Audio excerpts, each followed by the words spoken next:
আমার মনে হয় এখন যা চলছে, আজকেও প্রায় 6 থেকে 7 জন হাসিনার দোসর ধরা পড়েছে। বাংলাদেশে 5 তারিখে গজব নাজিল হয়েছিল আযাবুল বুলডোজার। আযাবের নাম কি? আযাবুল বুলডোজার। এই আযাবুল বুলডোজার আমার মনে হয় কয়েকদিন থাকা দরকার।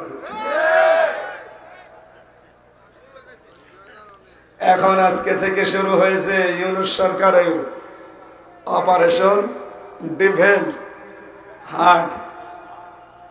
এটা শয়তানের খোঁজে, বাংলা অর্থ হচ্ছে শয়তানের খোঁজে। আসলেও দরকার। এরা যেভাবে বাড়াবাড়ি করছে, এদের কপালে তার হেদায়েত নেই। সুতরাং এদেরকে 4 দেওয়ালের মাঝে নাই, মাটির নিচে যে 4 দেওয়াল আছে এর ভেতরে রেখে দেওয়া। অন্তত আমরা শান্তিতে থাকতে চাই। অন্যান্য জাতিদেরকে আল্লাহ যে ধ্বংস করেছিলেন যেই কারণগুলোতে, আমরা তার ভেতরে 4টা কারণ বেশি পাই। 1 নম্বরে ফাউফুল কাইলা ওয়াল মিজানা ওয়ালা তাবখাসুন নাসা আশিয়াহুম ওয়ালা তুফসিদু ফিল আরদি বা'দা ইসলাহিহা। এটা যদিও শুআয়ব আলাইহিস সালামের জামানার ঘটনা। তার উম্মতদেরকে আল্লাহ ধ্বংস করে দিয়েছিলেন। প্রথম কারণ, তারা ওজনে কম বেশি করত। এখন তো দেশে এটা নেই। ওজনে কম বেশি মানে উপর থেকে যে ওজন করে দেওয়া হয়, নিচ পর্যন্ত আসতে আসতে ওজন আর ঠিক থাকে না। এইটাই ছিল। এক পদ্মা সেতু বানাতে প্রথমে যে বাজেট হয়েছিল মাত্র 12,000 কোটি টাকা, 3 বার বাজেট বাড়িয়ে 32,000 কোটি টাকা লাগিয়েছে। 40,000। এখন যারা বানিয়েছে ওইটা তারা জানাতে চায় যে এই যা টাকা খরচ হয়েছে, এই টাকা দিয়ে 4টা পদ্মা সেতু বানানো যেত। আমি কয়েকদিন আগে গিয়েছিলাম আমার গাড়ির কাগজ ঠিক করার জন্য বিআরটি অফিসে। ওই যে মাসুদ তুমি ভালো হয়ে যাও, সেই লোক আমার বলছো, হুজুর আমি ছাত্র দল করতাম, বগুড়ায় বাড়ি আমার, অথচ এই কাওয়ার বাচ্চা এসে আমারে কালার করার জন্য নিজের দাম বাড়াতে মিডিয়া কভারেজ নিয়ে আমারে সবার সামনে অপমান করলো। মাসুদ তুমি, আমি শুধু একটা প্রতিবাদ করেছিলাম যে স্যার আমাদের এখানে যে একটা ভবন বানিয়েছে এটা মাত্র 35 কোটি টাকা হলে হয়ে যায়, অথচ আপনি এখানে খরচ দেখিয়েছেন, কারণ আমি তো একজন ইঞ্জিনিয়ার, 275 কোটি টাকা আপনি দেখালেন যে এখানে খরচ, অথচ মাত্র 35 কোটি টাকা খরচ। কি খাওয়া খেয়েছে আপনি বলেন তো? আমার ওই সময় মনে হচ্ছিল ওই শয়তানরে আমি যদি পেতাম রে মুসলমানই দিয়ে দিতাম। কোথায় 35 কোটি আর কোথায় 275 কোটি, কত ডবল টাকা মেরেছে। এইটা একটু প্রটেস্ট করতে গেছে, একটু ধরিয়ে দিতে গেছে যে স্যার এত খরচ তো হয় না, বলছে মাসুদ তুমি ভালো হয়ে যাও। অথচ ওই শয়তানকে আল্লাহ মরণের ঘর থেকে ফেরত দেয়নি। কি অবস্থা হয়েছিল, কালো কাওয়া কাকুর মতো। সেখান থেকে আল্লাহ ফেরত দিল যে যা কয়দিন বেঁচে আছিস একটু আল্লাহ বিল্লাহ কর। ওই শয়তানের বিদ্যে আরো বাড়িয়েছে। এই জন্য অনেকে বলো হুজুর বদদুয়া করেন কোন কারণে? আরে ভাই বদদুয়া আমি না, নবী নূহ আলাইহিস সালামও করেছিল। আমরা তো দাওয়াতি কাজ করি, আল্লামা সাঈদী করেছে মাত্র 60 বছর নয়, মাত্র 60 বছর দাওয়াত দিয়েছে কোরআনের, আর আমরা দিচ্ছি আজ 6-7 বছর। অত আমি তো 3 বছর ছেলেছিলাম, 3 আর 7 10 বছর। ও 3 বছর তো আর কথা বলতে পারি না, চুপ করে বসে থাকা লাগতো জেলখানা। কিছু পড়ার জন্য কারারক্ষীকে যদি বলতাম যে ভাই একটা বই এনে দিন, 24 ঘন্টা তালা লাগিয়ে রাখেন, একদিন নিয়ে এসে দিল বঙ্গবন্ধুর আত্মজীবনী। তার ছাতা পড়ে আমি করবো কি? ভালো বই নিয়ে আনবেন। পরের সপ্তাহে, এক সপ্তাহে একবার আসতো, পরের সপ্তাহে বই নিয়ে, দেবদুলাল ওর নাম,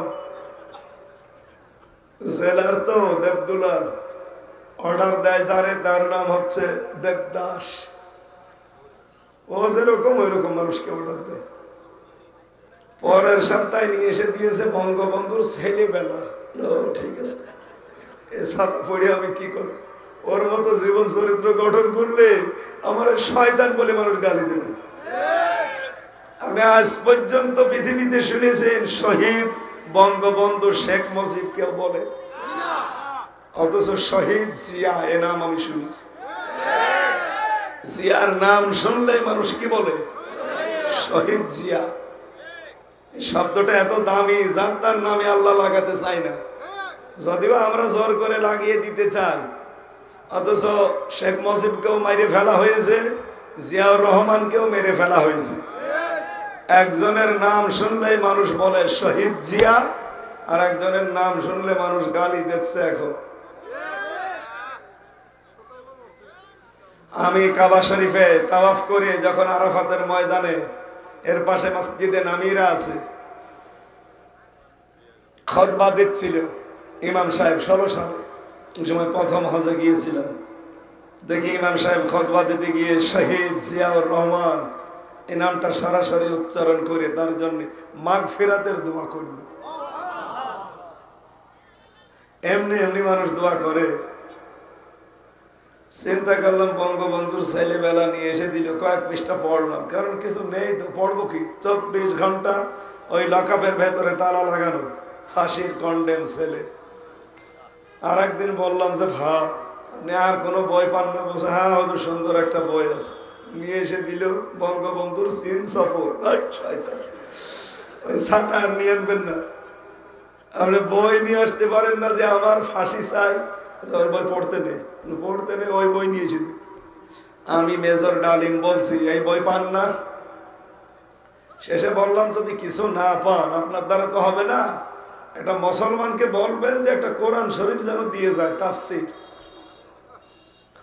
ওই সাতক্ষীরার আশরাফুল একজন কারারক্ষী পেলাম, ও দেখি তাফসীর নিয়ে এসেছে 2টা, তাফহিমুল কোরআন আর ফিজিলাল কোরআন। তাফসীরের জগতে সবচাইতে বেশি ভালোবাসি আমি এই 2টাকে, আল্লাহর ইশারায় এই 2টাই নিয়ে এসে দিই। বসে বসে কি করবো, সারাদিন ওইটাই পড়তো।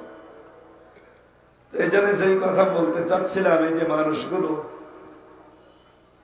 অন্যায় করতে করতে মানুষ যখন একেবারে সীমা ছাড়িয়ে যায়, তখন ওই মানুষের কপালে আল্লাহ যে হেদায়েত দেয় না, এই কাওয়া কাকু তার প্রমাণ। এই আল্লাহ ভালো হওয়ার একটা সুযোগ দিল। আজরাইল দেখে ফেলেছিল না ওর যে অবস্থা। আমি সিঙ্গাপুরে গিয়েছিলাম, ওরে দেখে আমারই ভয় লাগছিল, আল্লাহ মানুষ এরকম হয়, এ তো জাহান্নামে যাওয়ার পরে এরকম কালো হওয়া দরকার, আগেই কালো হয়ে গেছে। আল্লাহ ফেরত দিল দয়া করে, বাইরে এসে চিকিৎসা নিয়ে পারফিউম দিয়ে কি করতো বলেন তো। ওর কথাই ছিল খেলা হবে স্মার্ট বাংলাদেশ বলে, একবার পড়ে গেল।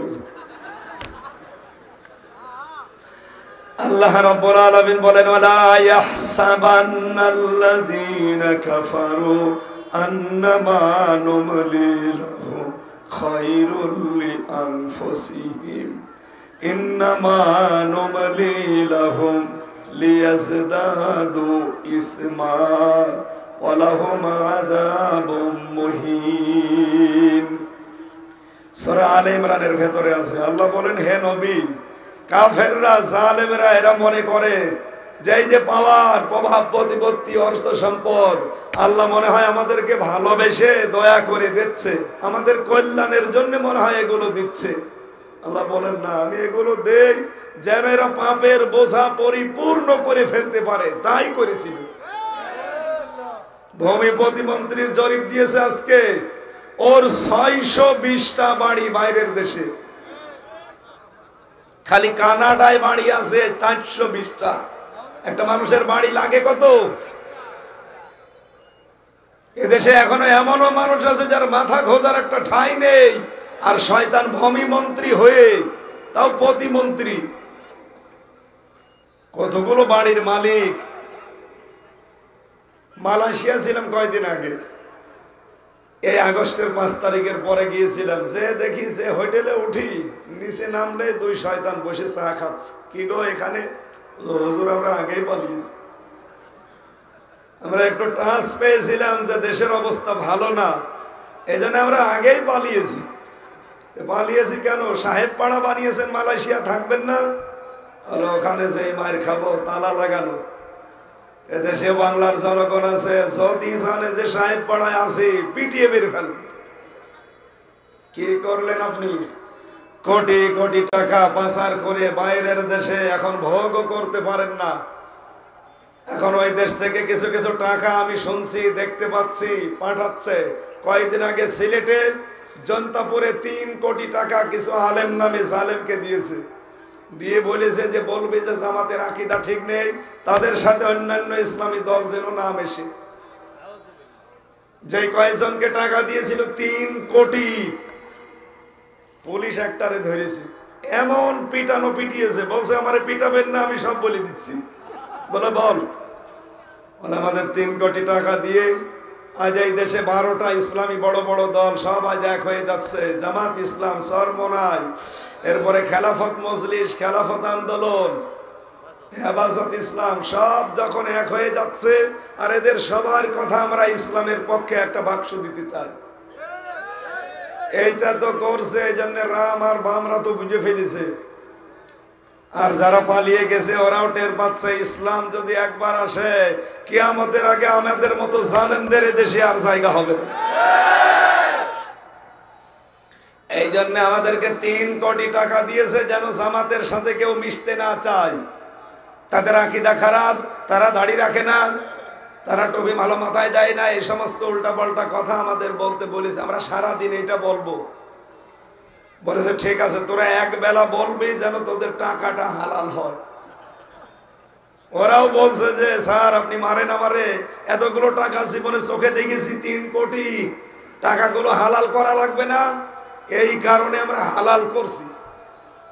তারপরের দিন আমার মাহফিল ছিল, সিলেট ছিল ওই দিন, তারপরের দিন ছিল বরিশালে।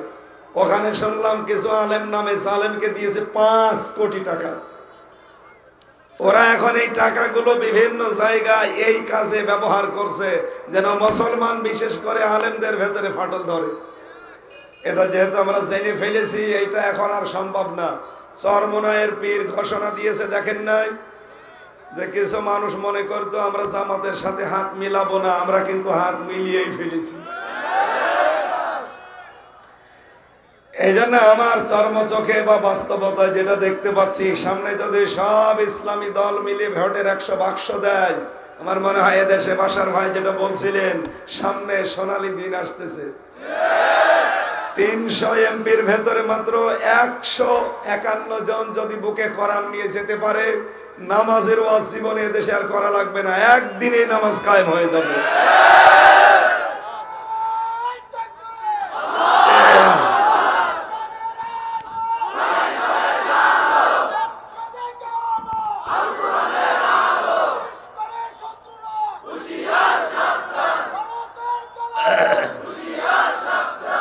আলহামদুলিল্লাহ, আমি যে কথাটা বলতে চাই আপনাদেরকে, আল্লাহ রাব্বুল আলামিন আমাদেরকে যে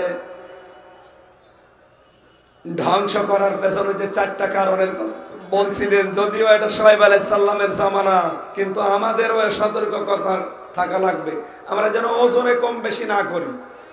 উপর থেকে যা আসবে বাজেট, সামনে যারা দায়িত্বে আসবে তারা যেন কাবি খা, জনমের খাওয়া খা না, যেভাবে বাজেট হবে ওইভাবে যেন উপর থেকে নিচ পর্যন্ত পৌঁছিয়ে দেয়। এটা যারা দেবে না তারা দেশ এবং জাতির ধ্বংস কামনা করছে। ওই জামানায় করতো। আমরা মনে করি ওজন মানে শুধু দাড়ি পাল্লায় ওজন না। আমার দাদা চেয়ারম্যান ছিল, উনি মারা গেছে আমি ছেলে থাকতে। এই লোকটা আওয়ামী লীগের চেয়ারম্যান, উনি আমার বলতো মাঝে মাঝে, হামজা যত টাকা বাজেট হয় রাস্তার জন্য, এই দেশে যদি ওই টাকাগুলো সঠিকভাবে ব্যয় করতে পারতাম, এই দেশে 1 ইঞ্চি রাস্তা কাঁচা থাকার কথা না। কিন্তু আসে ঠিক, ব্যবহার হয় না, ওজনে কম বেশি হয়ে যায়। কথা বলেন ঠিক কিনা? 2 নম্বরে ওয়ালা তুফসিদু ফিল আরদি বাদা ইসলাহিহা, জমিনে বিশৃঙ্খলা সৃষ্টি করবা না। সুতরাং আপা চলে গেছে, অনার উস্কানিতে পা দিয়ে আজ বাংলাদেশে গাজীপুরে যা ঘটনা ঘটালেন, কতগুলো মানুষ এখন হাসপাতালে, 2 জন অলরেডি মরে গেছে। এমনিতে ইউনূস সরকার কঠিন হয়েছে, কি যেন আরম্ভ করেছে, ডেভিল হান্ট, শয়তানের খোঁজে। আমি চাই এটা আরো কড়াকড়ি হোক, এদেশে যেন একটা শয়তানও ছাড় না পায়। 1628টা চেয়ার ছিল এই দেশে, এখনো পর্যন্ত আমার মনে হয় 100 ভাগের 90 ভাগ চেয়ারে ওই জালেমদের দোসরগুলো বসে আছে। এই কথা বলেন না কেন? ভার্চুয়াল মিটিং এ বেনজির এই কথা কালকে জানিয়েছে যে এখনো পর্যন্ত প্রশাসনে 100 জনের 90 জন আমরা আছি। আপনাদের অসুবিধা কি? তাড়াতাড়ি করে নির্বাচনের পরিবেশ তৈরি করে দেন, দিয়ে বিএনপি কে ক্ষমতায় আনেন। বিএনপি আসবে, কয়দিনের ভেতরে হট্টগোল বাঁধিয়ে ওদেরকে ঘাড়ে ধাক্কা দিয়ে বের করে দিয়ে আবার আমরা চাচ্ছিলাম তাই হয়ে যাব। অত সহজ? এদেশের 2732 জন মানুষ জীবন খেলা করার জন্য দেয়নি। 34,000-এর উপরে হাসপাতালের বেডে কাতরাচ্ছে। এটা মামু বাড়ির আবদার না। এদেশে কোন জালেম কিয়ামতের আগে আর চেয়ারে বসতে পারবে? এদেশে বসতে হলে কোরআন বসবে। এই কোরআন বসবে, এটা চান না? কারা কারা চান দেখে লিল্লাহে তাকবীর।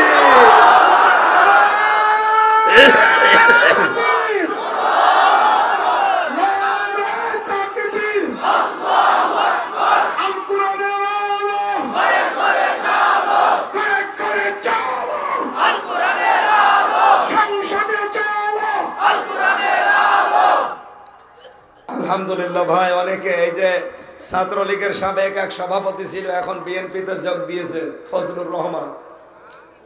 সে কয়েকদিন আগে চ্যালেঞ্জ দিয়েছে, বাংলাদেশে ইসলাম পন্থী যারা, এরা যদি 100টার 10টা ভোট পায় তাহলে আমি সামনে কি করব উনি নিজেও বলতে পারে না।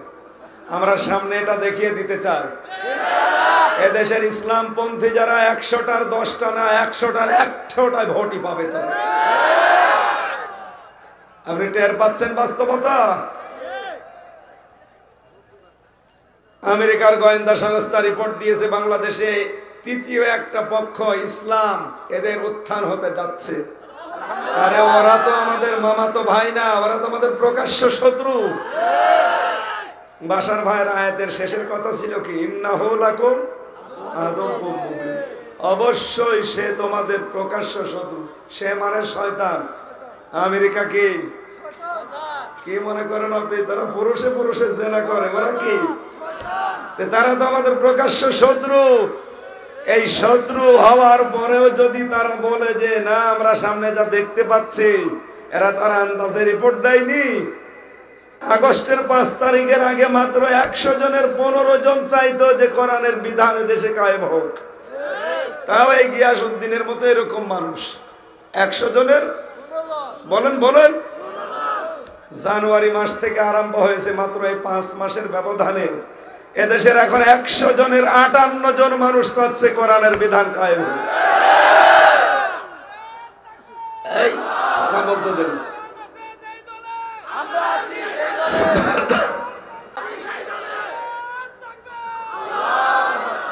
আমার যা মনে হচ্ছে, বাংলাদেশে হিন্দু, খ্রিস্টান, বৌদ্ধরাও যেভাবে ইসলামের কথা বলছে, এদেশে এখন সামনে দেখবেন 100 জনের 100 জন মানুষ চাইবে যে আমরা কোরআনের বিধান চাই। কারণ তারা অলরেডি দেখছে যে কোরআনের ওয়ালা মানুষগুলো আমাদের মন্দির পাহারা দেয়, কোরআনওয়ালা মানুষগুলো আমাদের বাড়ি ঘর পাহারা দেয়। আমাদের বাড়ি ঘর বন্যায় ভেঙে গেলে এই মানুষগুলো এসে আমাদের সাহায্য করে। আমার কুষ্টিয়াতে আমার নিজের ইউনিয়ন হিন্দুর একটা বাড়ি ভেঙে চলে গেছে। জামাত ইসলামী বাংলাদেশ কুষ্টিয়ার ইবি থানার পাটিকাবাড়ি ইউনিয়নের এই পাটিকাবাড়ি গ্রামে এই হিন্দুটার 2 লক্ষ টাকা খরচ করে তার বাড়িটা বানিয়ে দিয়েছে। সেই ইসলাম চাবে নাকি ভগবান চাবে? তার কাছে তো ভগবানই হচ্ছে আমরা। এক কথা বলছেন কেন? কারণ সে ওকে যারা টাকা পয়সা দেবে, ওকে যারা বাড়ি ঘর বানিয়ে দেবে, ওর পেটে খাবার দেবে, সে ওর কাছে ক্ষুধা। এক কথা বলছেন কেন? আর আমাদের কোরআন জানিয়েছে, ওয়ালা তাসুব্বুল্লাযীনা ইয়াদউনা মিন দুনিল্লাহ, তোমরা অন্যের দেবতাকে গালি দিবা না যারা আল্লাহ বাদে অন্য কাউকে ডাকে। এজন্য এই দেশে আমাদের এই কোরআন থাকাকালীন কোন দেবতাকে আমরা গালি দেই না, দেবও না। কুমিল্লাতে মন্দিরের পায়ে ঠাকুরের পায়ে কোরআন রেখেছিল, এটা দেশের কোনো মুসলমান না, অবশ্যই কোনো দুর্বিসন্ধি আছে। আগামী থেকে পরিবেশ আর আসবে না।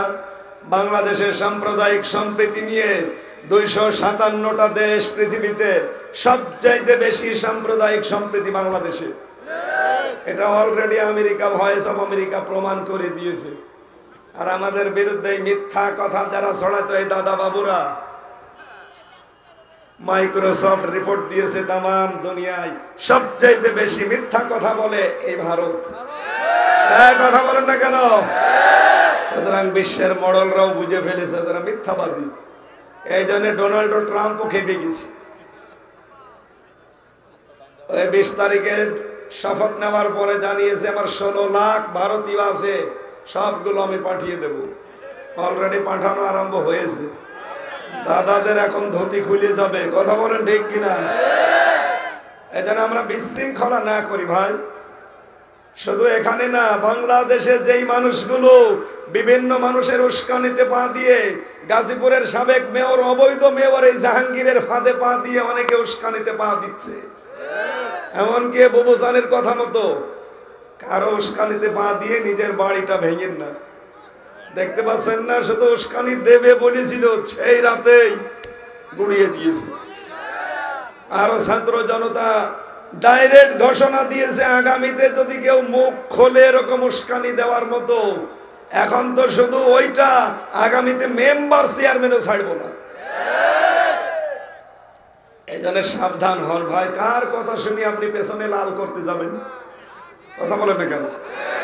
এই জন্য ফাসাদ সৃষ্টি যেন না করি। দেশটা বেশ শান্ত হয়ে যাচ্ছিল, এখন এই যে আবার শয়তানের খোঁজে অপারেশন চলছে, কত মানুষের হাত পা ভাঙবে। আপনি আর্মির মায়ের দেখেছেন? আমি রিমান্ডে পেয়েছিলাম কয়টা অমানুষের নির্যাতন। এরকম চেয়ারে বসিয়ে দেয়, চেয়ারে বসিয়ে এই জায়গায় ক্লিপ লাগিয়ে দেয়, পায়ের সাথে ক্লিপ লাগিয়ে দেয়, এই গলার সাথে ক্লিপ লাগিয়ে দেয়। 2টা মেশিন আছে, একটা হাতের জন্য একটা পায়ের জন্য, এমন কায়দায় সেট করা। শুধু সুইচ টেপ দিয়ে আপনার আস্তে করে হাতের আঙ্গুলের এই নখগুলো উঠে চলে যাবে। আমার সামনে নিজে আমারে দেখিয়েছে, বলছে এই যে এইগুলো দিয়ে আমরা নখ তুলি। একবার টিপ দেবে চেয়ারে, 1 মিনিটে 120 বার ঘুরবে। মনে হবে দুনিয়া আমি 4টা দেখছি। তো ওইগুলো এখন নেই, আছে। এখন দায়িত্বে শুধু পাল্টিয়েছে।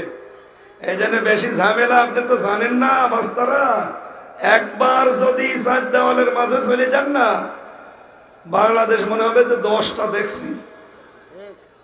ওরা শফিকুল ইসলাম মাসুদের এই যে সমস্ত নখগুলো তুলে নিয়েছিল, শিবিরের সাবেক সভাপতি দেলাওয়ার ভাই তার গরম করে তার লজ্জাস্থানের ভেতরে ঢুকিয়েছিল। পুরুষাঙ্গ নষ্ট হয়ে গিয়েছিল, পরবর্তীতে আবার আল্লাহ চিকিৎসার মাধ্যমে ফেরত দিয়েছে। কিন্তু যারা এই পুরুষাঙ্গের ভেতরে তার গরম করে ঢোকালো, এমন এমন মানুষ এখন আমরা দেখছি তার দেওয়া লাগে না, এমনি বিসি বের হয়ে চলে যাচ্ছে। এরকম কাজ কেউ করতে যাবেন না যে সামনে আবার নিজের বিসি আবার চলে যায়।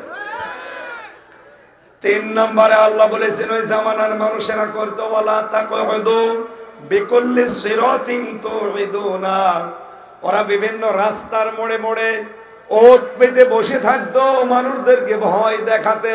আজ বাংলাদেশে এটা আরম্ভ হয়েছে। দেখেননি মেয়র জাহাঙ্গীর ঘোষণা দিয়েছে যে ঢাকা শহরে কাউকে রাতের বেলা আরামে ঘুমাতে দেব না। এত বড় ঘোষণা দেওয়ার পরে এই দল যদি নিষিদ্ধ না হয়, তো কোন দল নিষিদ্ধ করা যায় বলেন? সুতরাং এই সন্ত্রাসী, এই টেররিজম, এই দলটাকে আমার মনে হয় এই মুহূর্তে বন্ধ করা দরকার। নয়তো ওরা যা আরম্ভ করেছে, এই মোড়ে মোড়ে বসে থাকবে, গুপ্ত হত্যা চালাবে, গৃহযুদ্ধের দিকে দেশটা ঠেলে দেবে। না, এটা আমরা হতে দিতে পারি না। 4 নম্বরে ওই জামানার মানুষের কাজ ছিল তারা আল্লাহর রাস্তা থেকে মানুষদেরকে দূরে সরিয়ে রাখতো। এটা যেহেতু 15 বছর ছিল, এখন আস্তে আস্তে বন্ধ হয়েছে। এখন অনেক মুনাফিক আবার এটা আরম্ভ করছে। আমরা আগামীতে কিয়ামত পর্যন্ত বাংলাদেশে আল্লাহর পথে কেউ বাধা দেয় এরকম মানুষ দেখতে চাই না। কথা বলেন। আল্লাহ আমাদের এরকম একটা দেশ সামনে যেন তৈরি করে দেয়, বলেন আমিন। আমরা সূরা কাহাফ 107 108 দুইটা আয়াত পড়েছি। আমার আলোচনার বিষয় হচ্ছে আপনি কোন জান্নাতে যাওয়ার যোগ্যতা অর্জন করলেন। এই এদিকে তাকান, কি সমস্যা কি আপনার? আমি এত অসুস্থ, এমন কণ্ঠ ভাঙা নিয়েও কথা বলছি আর আপনি চলে যাচ্ছেন মানে? এই বসেন।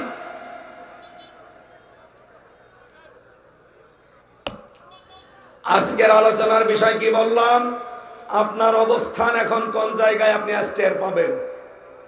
পড়া কোরআন শরীফের ভেতরে আমি 100টা স্তরের নাম পেয়েছি জান্নাতের। এখানে যারা আছে অনেকেই জিজ্ঞাসা করেন, এরা বলবে জান্নাত 8টা, জাহান্নাম 7টা। অথচ এরকম কথা কোরআনে আমি পাইনি, হাদিসেও নেই। ওই 1 2 3 4 যখন পড়লাম ইসলাম শিক্ষায়, ওই সময় কি ওই সময় পড়েননি? জান্নাত 8টা, জাহান্নাম, অথচ জান্নাতও একটা, জাহান্নামও একটা।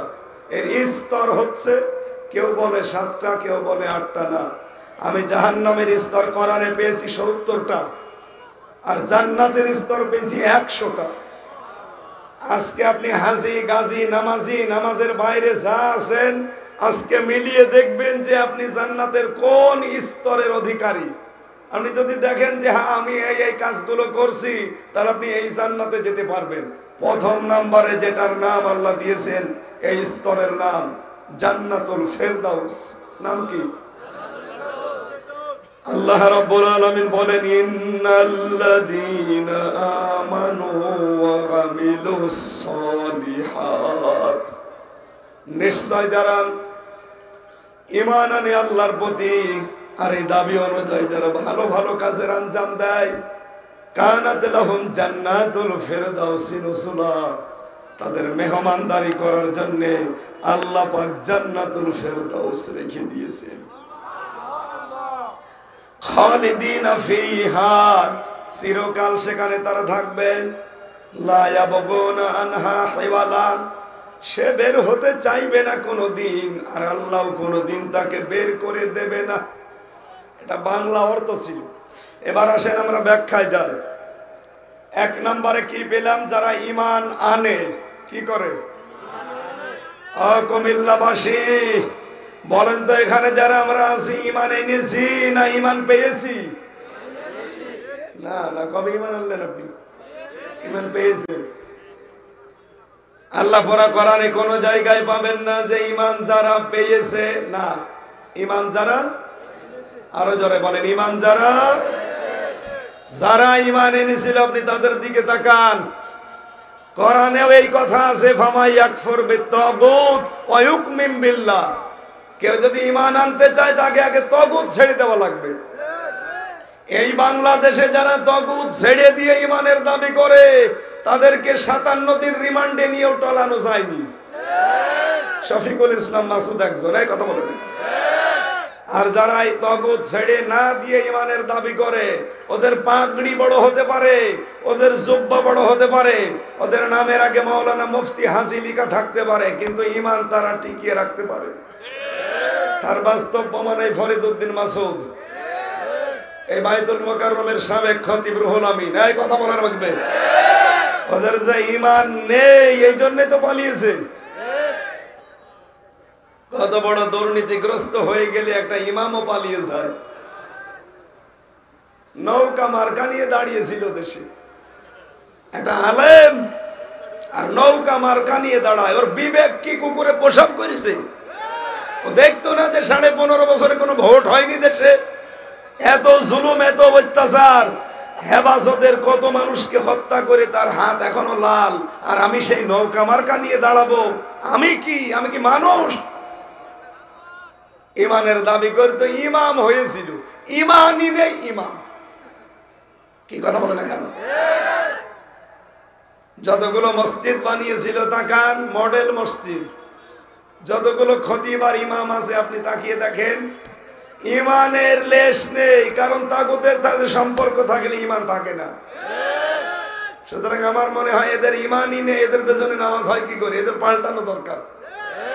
সরকারি বেতন এদের না দিয়ে এদের পাল্টানো দরকার। ইমাম তো তারা যে মানুষগুলো সভাপতি কি আর সেক্রেটারি কি, যারাই থাকবে হক কথা বলতে পিছপা হবে না। আল্লামা দেলাওয়ার হোসাইন সাইদি শহীদ রহমতুল্লাহ আলাই, আমি কারারক্ষীকে মাঝে মাঝে বলতাম যে ভাই আমার একটু হাসপাতালে নিয়ে চলেন, হুজুরের সাথে যদি একটু দেখা। ওরা তো নিয়ে যেতে চাইতো না। ওই কিছু অফার দিতাম যে আপনার দরকার হয় কিছু জিনিস দেব, তাও একটু নিয়ে চলেন। কবে আল্লাহর ওলি চলে যায় দেখা আর হবে না।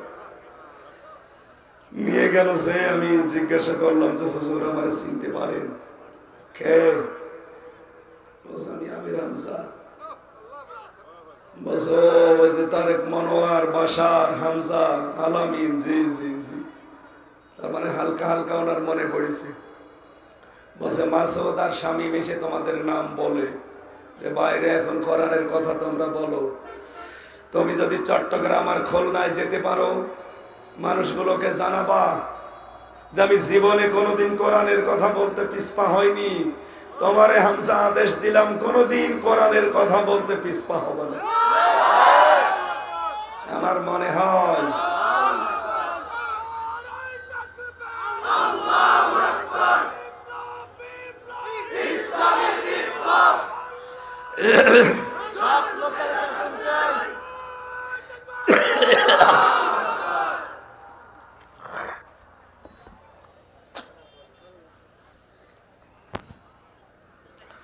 আমার মনে হয় এখনো ওই হাতটা আমার মাথার উপরে লেগে আছে। মনে হচ্ছে ওই কথা উনি এখনো আমাকে শোনাচ্ছে, হামজা কোরআনের কথা বলতে পিছপা হবা না। এই জন্যই তো কথা বলার কারণে 3টা বছর জালেমরা আটক করে রাখলো। আমি যদি প্রথম দিনই বলতাম যে যা আপনারা বলতে বলছেন এগুলো আমি ম্যাজিস্ট্রেটের কাছে সব বলবো, একদিনও আমার ছেলে থাকা লাগতো না। ওরা আমার অফারও দিয়েছিল যে যা বলছি এগুলো শুধু আদালতে বলবেন। ওগুলো জামাত ইসলামের বিরুদ্ধে, আকিজ গ্রুপের বিরুদ্ধে আর দেশের বিরুদ্ধে। এগুলো যদি বলতে পারেন আপনাকে আমরা কালকে রাবিনের ব্যবস্থা করে দিচ্ছি। আর যদি না বলেন তাহলে আপনার বউ তুলে নিয়ে আনবো। ঠিক আছে, যা করবেন করেন, এই মিথ্যা কথা বলা আমার দ্বারা সম্ভব না। এই কারণে আমার জামিন দেয়নি। কারণ এই দেশের আদালত তো আর আদালতের হাতে ছিল না, সব ছিল প্রশাসনের হাতে। এদের এনএসআই, এসবি, ডিসিএফআই আর এই কাউন্টার টেররিজম, এই শয়তানরা সিটিটিসি যা বলে দিত ও আদালত তাই রায় দিত। তাছাড়া আমার মামলা 30 বারের উপরে তুলেছে, সিএমএম কোর্ট, জজ কোর্ট, হাইকোর্ট মিলে একবারও জামিন দেয়নি। কারণ এসবির ক্লিয়ারেন্স নেই, এনএসআর ক্লিয়ারেন্স নেই, ডিজিএফআই ক্লিয়ারেন্স দেয়নি, জামিন দেবে না। একটা বিচার ব্যবস্থা হলো যে বিচার করবে বিচারপতি, জজ, অথচ অনুমতি নেওয়া লাগবে এনএসআর কাছে, আর এনএসআই চালায় হাসিনা। এক কথা বলেন না কেন? কোথায় কি করেছিল আপনি টের পাচ্ছেন? শেষ পর্যন্ত আমার ওই ছোট মেয়েটা ফারিহা ও পিজন ভ্যানে ঝুলিয়েছিল, দেখেছেন না? ওইটা নাকি ডিসিএফআই এর ওই সময় যে প্রধান ছিল উনি দেখেছিল ভিডিওতে। এই ছবিটা দেখার পর ওনার মনের ভেতরে একটু মায়া হয়েছে, যা এই হুজুরকে বাবা ধরে রাখবো, যা। তারপরের দিন আমার ছেড়ে দিয়েছে। এই ছিল দেশের বিচারের, আর বলতো আমরা ন্যায় বিচার কায়েম করছি। কুমিল্লাবাসী,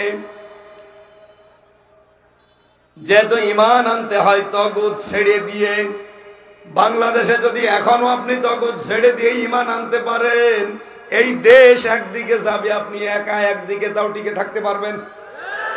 কিন্তু তগুত ছেড়ে না দিয়ে যদি ইমানের দাবি করেন, দেখবেন ঝড় উঠেছে সেই কুমিল্লায়। এ দাউদকান্দি থেকে আপনার বাতি লিভে গেছে।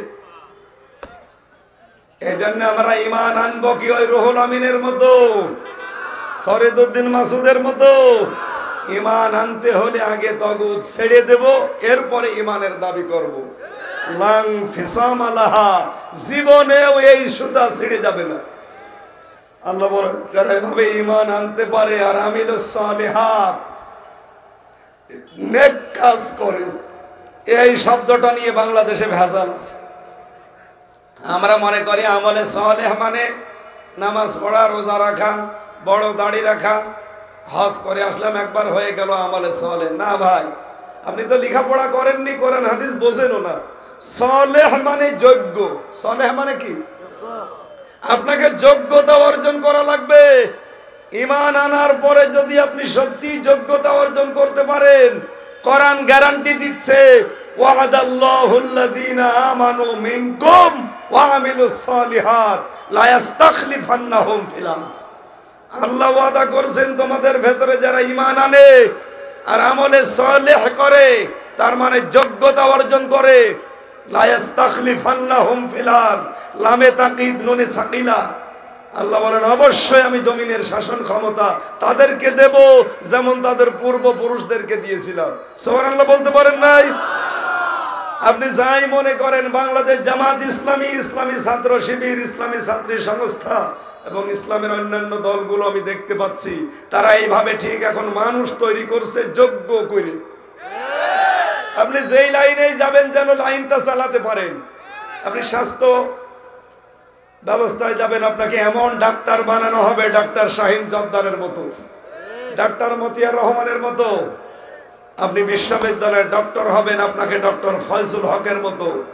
এই কথা বলেন না কেন? আপনাকে ডক্টর গিয়াসউদ্দিন তালুকদারের মতো এইরকম ডক্টর বানাতে হবে আপনারে। আর আমরা দেখতে পাচ্ছি বাংলাদেশে এই প্রতিষ্ঠানগুলো ঠিক এইভাবেই মানুষ গড়ে তুলছে। এই জন্য আশা জাগে যে ঈমান আমরা যাই এনেছি, আমাদের ঈমানের দাবি অনুযায়ী যদি ভালো ভালো কাজে এখন আমরা যে আঞ্জাম দিয়া মানে আমরা যোগ্য করে গড়ে তুলছি লোকজনকে, আল্লাহর ওয়াদা ছিল লা ইস্তাখলিফান্নাহুম ফিল আরদ কামা ইস্তাখলাফান্নাহুম, পূর্বে যেভাবে দিয়েছিলাম তোমাদেরকেও জমিনের শাসন ক্ষমতা আমি দিয়ে দেব। আমাদের শাসন ক্ষমতায় বসা এটা আমাদের টার্গেট না, আমাদের টার্গেট এটা নিয়ে যাওয়া। এটা যদি সত্যি যেতে পারে, জীবনে বাংলাদেশে আর নামাজের ওয়াজ করা লাগবে?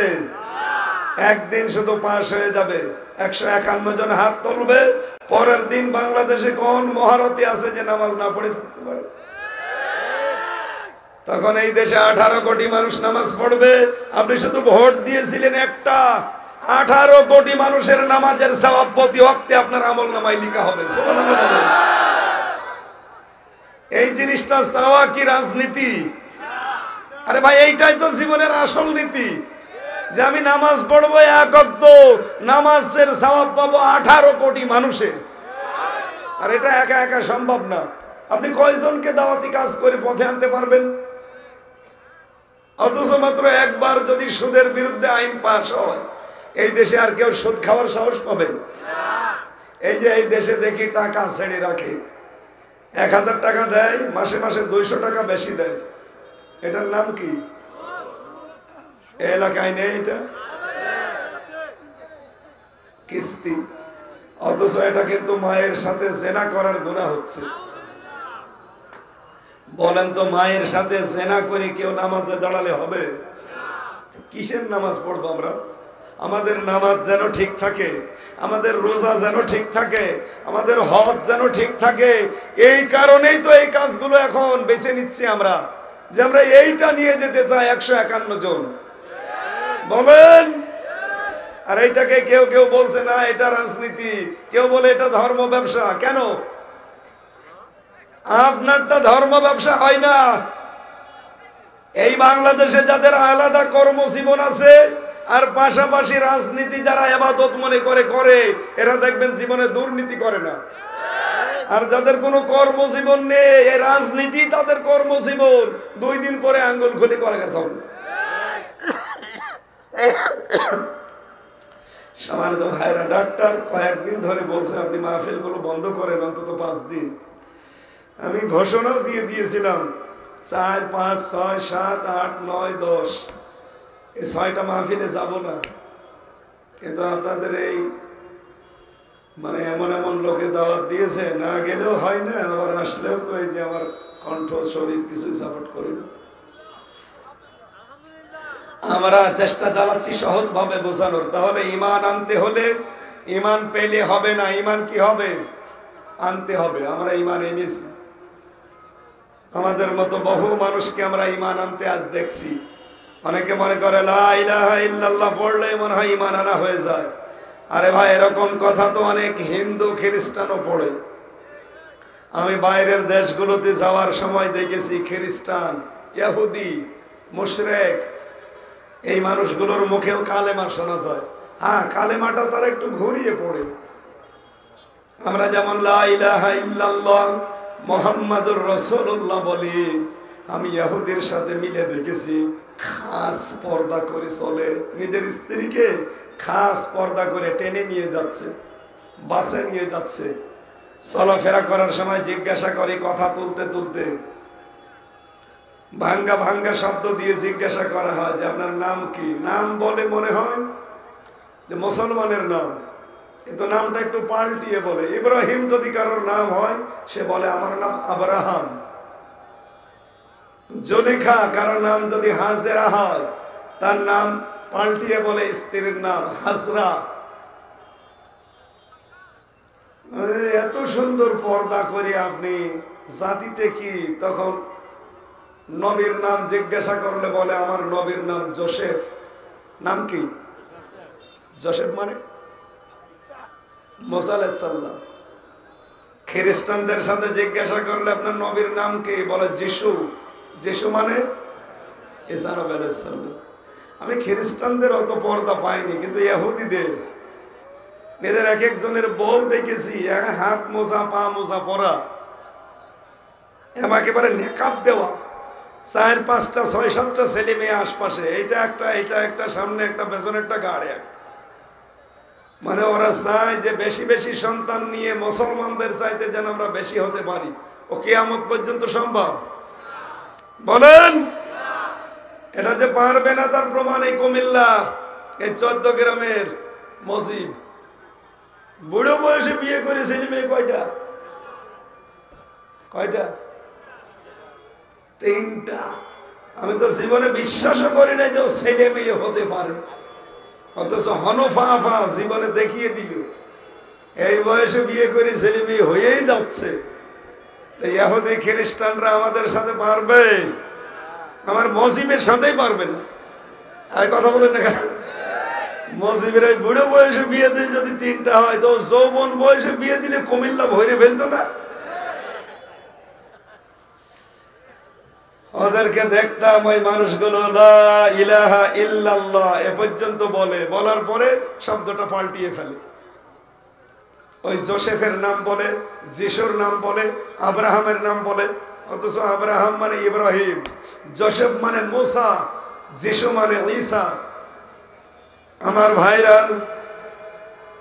আমরাও যারা শুধুমাত্র কালেমা পড়েই মনে করছি মুসলমান হয়ে গেছি বা হচ্ছি না, কালেমা পড়ার সঙ্গে সঙ্গে আপনাকে আমলে সালে যোগ্যতা অর্জন করে ওই জায়গা পর্যন্ত যাওয়া লাগবে। আর আপনাদের ছেলে মেয়েদেরকে এমন জায়গায় ভর্তি করাবেন যেখানে গেলে আস্তে আস্তে যোগ্যতা সম্পন্ন হয়ে গড়ে ওঠে। তার চরিত্র, তার মাধুর্য, তার যোগ্যতা সব আস্তে আস্তে তৈরি হবে। কানাত লাহুম জান্নাতুল ফিরদাউসি নুজুলা। যারা ঈমানের সাথে যোগ্যতা অর্জন করে যোগ্য হবে, তাদের জন্য আল্লাহ জান্নাতুল ফিরদাউস রেখে দিয়েছেন। বলেন সুবহানাল্লাহ। আল্লাহ আমাদেরকে জান্নাতুল ফিরদাউসে যাওয়ার যে যোগ্যতা সূরা মুমিনের ভেতরে দিয়েছেন 7টা। কয়টা? যারা প্রথমেই নামাজের ভেতরে ভীতি তৈরি করে, যারা নিজেদের লজ্জাস্থান হেফাজত করে, যে মানুষগুলো এই পৃথিবীতে অনর্থক কথা এবং কাজে সময় ব্যয় করে না, আল্লাহ আমাদের বাস্তবতায় সূরা মুমিনের 7টা গুণ অর্জন করে জান্নাতুল ফেরদাউস পাওয়ার তৌফিক দেন, আমিন। আমি যেহেতু কণ্ঠ আর পারছি না, এত জোর দিয়ে কথা বললে আরো দেবে যাবে। আজকের মতো মাপ চেয়ে নিলাম, আগামীতে আবার চেষ্টা করব।